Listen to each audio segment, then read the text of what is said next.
बस तुम मेरे पास आ, बन के मत आना, बनावटी बन के मत, जैसे हो वैसे आ जाना। लेकिन हमारी समस्या क्या है, हम और जगह तो असली रहते हैं, भगवान के सामने जाते नकली हो जाते हैं। भगवान के सामने आदमी खड़ा होता तो ऐसा लगता है इससे बड़ा संत तो कोई है ही नहीं संसार में।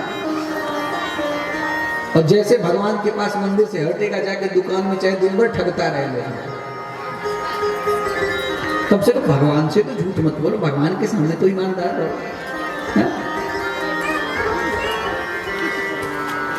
ये बेईमानी हम रोज कर रहे हैं। अच्छा, हम लोग घर में रोज आरती गाते हैं, क्या गाते हैं? आरती गाते हैं। आरती वाले दे दो।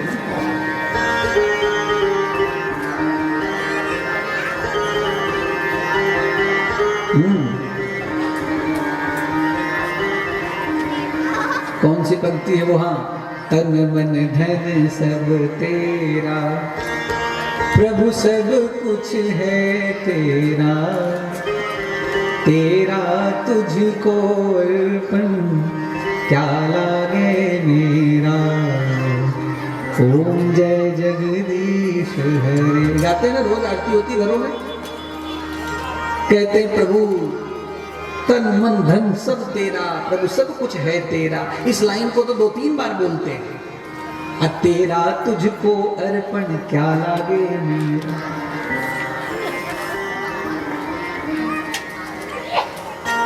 लेकिन जब आरती पूरी होती है तब क्या कहते हैं? सुख संपत्ति घर आवे, कष्ट मिटे तन का। भगवान भी सोचते हैं अच्छा बेईमान, अभी तो कह रहा था तन मन धन सब तेरा, अब कह रहा सब घर आवे। जब प्रभु का था तो घर क्या आए भाई? यही बेईमानी,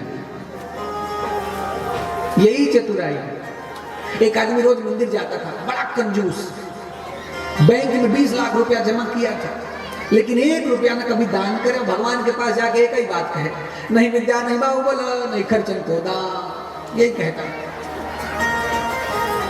और पंडित जी सब जानते थे इसकी लीला, जैसे बोला नहीं विद्या नहीं बाहुबल नहीं खर्चन को दान, पंडित जी तुरंत बोले बैंक में जमा है 20 लाख, सो नहीं जानत है राम।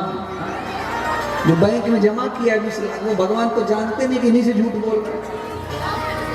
अरे भैया, कम से कम भगवान के सामने तो हम ईमानदार बन जाए। भगवान को कपट पसंद नहीं है,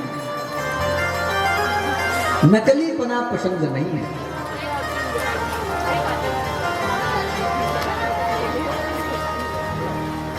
सहज हो जाओ, जैसे हो वैसे हो जाओ। आपने देखा है बच्चे जब चलना सीखते हैं तो वो खड़े होंगे और धम्म से गिर जाते हैं, फिर खड़े होते, फिर चलना सीखते, फिर गिर जाते हैं। लेकिन आश्चर्य की बात है, बच्चे गिरते उनको चोट नहीं लगती। जब चलना बच्चे सीखते हैं वो दिन भर में 50 बार गिरते लेकिन उन्हें चोट नहीं आती। और हम वैसे एक बार गिर जाए जैसे बच्चे गिरते हैं बिल्कुल धम्म से, तो हम महीनों हम खटिया से न उठ पाए। क्यों?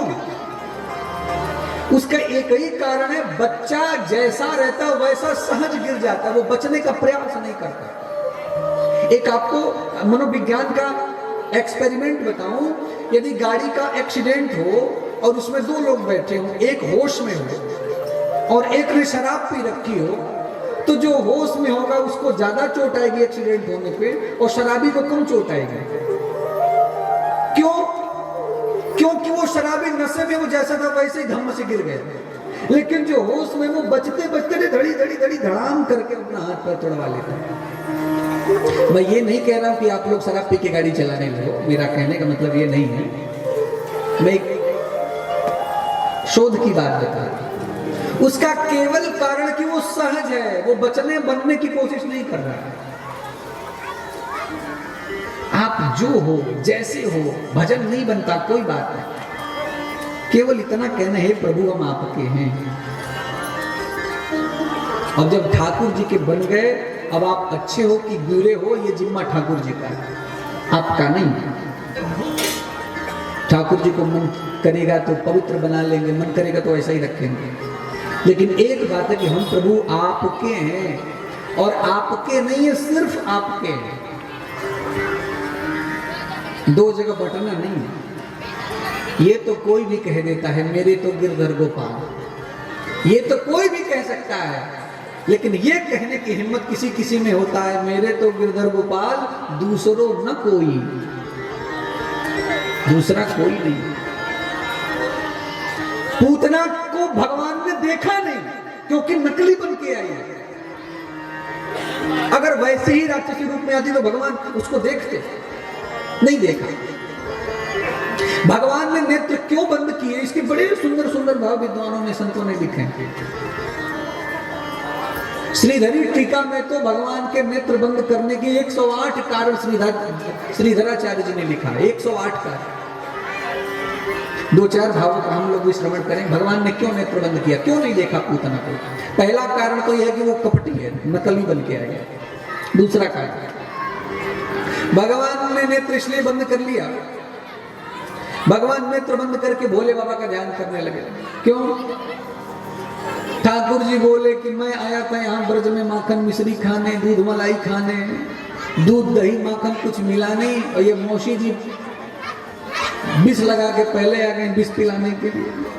तो आंख बंद करके भोले बाबा का ध्यान करने लगे, हे भोले बाबा आपको विष पीने की बड़ी पुरानी प्रैक्टिस है, तो इसका विष आप पी जाओ, इसका दूध मैं पी जाऊंगा। तो मानो आंख बंद करके भोलेनाथ का ध्यान कर रहे। एक संत का भाव है भगवान ने इसलिए नेत्र बंद किया क्योंकि बाल लीला कर रहे हैं भगवान, और बच्चे जब कोई भयंकर चीज देखते हैं ना तो आंख बंद कर लेते हैं डर के मारे। तो राक्षसी है, ठाकुर जी ने बाल लीला करके आंख बंद कर ली। एक संत कहते थे भगवान ने इसलिए नेत्र बंद किया कि जैसे माताएं बच्चों को दवा पिलाती है ना, तो चम्मच में दवाई घोल लेंगी और कहेंगी आंख बंद करके घुट से पी ले। तो वैसे ठाकुर जी भी सोच रहे कि कड़वी कड़वी विष पीनी है, तो चलो अब आंख बंद करके पी लो। एक संत का भाव है भगवान ने इसलिए नेत्र बंद किया क्योंकि भगवान अब लीला प्रारंभ करने जा रहे हैं। कौन सी लीला? विनाशाय च दुष्कृताम, दुष्टों के विनाश की लीला। अब प्रथम लीला होने जा रही है ना जन्म के बाद। तो कोई भी नया काम करने से पहले, प्रारंभ से पहले अपने इष्ट का ध्यान किया जाता है। तो भगवान भी अपने इष्ट का ध्यान करने लगे। अरे भैया संसार के इष्ट तो ठाकुर जी हैं, ठाकुर जी का इष्ट कौन है? हमारे प्रभु की इष्ट हैं श्री राधा रानी। तो आंख बंद करके राधा रानी का ध्यान करने लगे। हे किशोरी जी अब अनुमति दो, मैं लीला प्रारंभ करूं। हाँ, ठाकुर जी राधा रानी की सेवा करते हैं, पूजा करते हैं। दोनों परस्पर एक दूसरे की आत्मा है। राधा कृष्णात्मिको नित्यम कृष्णम राधात्मिको ध्रुवम। लेकिन वृंदावनेश्वरी राधा, राधा रानी वृंदावन अधीश्वरी है, इसीलिए राधा ही आराधते मया, मैं भी राधा की आराधना करता हूं। तो आंख बंद करके राधा रानी का ध्यान करने लगे। आहा, आपको पता है राधा नाम से प्रभु को कितना प्यार है? एक बार प्रेम से बोलो राधे राधे। पद्म पुराण में भगवान ने नारद जी से कहा, नारद यदि कोई व्यक्ति राधा नाम लेता है, वो पूरा राधा ना बोल पाए, केवल एक अक्षर बोल दे रा, तो ठाकुर जी कहते हैं रा शब्दम पूर्वतस्तत्र ददामि भक्तिमुत्तमा। कोई केवल रा शब्द बोल दे, रा शब्दम पूर्वतस्तत्र, तो मैं उसको अपनी उत्तम भक्ति दे देता हूं। नारद जी ने पूछा, महाराज पूरा कोई राधा नाम बोल दे तब रा के बाद धा भी बोल दे?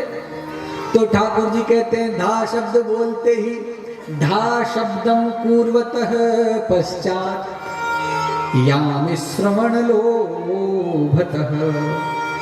धा शब्द बोलने के बाद उसके मुख से दोबारा राधा नाम सुनने के लिए मैं उसके पीछे आके खड़ा हो जाता हूं।